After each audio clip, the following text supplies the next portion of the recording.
আমি যাকে হারিয়েছি সে শুরু থেকেই অন্য কারো ছিল। শুধু তার মিথ্যে অভিনয়ে আমার জীবনটা ধ্বংস হয়ে গেল। সে আসলে কোনোদিনই আমার ছিল না, আর আমি ছিলাম শুধু তার জীবনের একটুখানি অভিনয়ের দৃশ্য।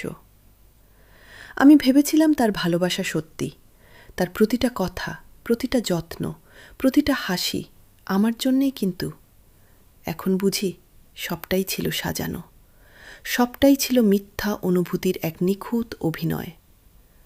আমি মন থেকে তাকে নিজের করে নিয়েছিলাম, আর সে আমাকে শুধু সময় কাটানোর জন্য ব্যবহার করেছিল।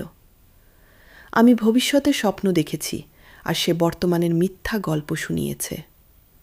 শেষে যখন সত্যিটা জানলাম, তখন দেখলাম আমি যার জন্য সব হারালাম সে তো কোনোদিনই আমার ছিল না।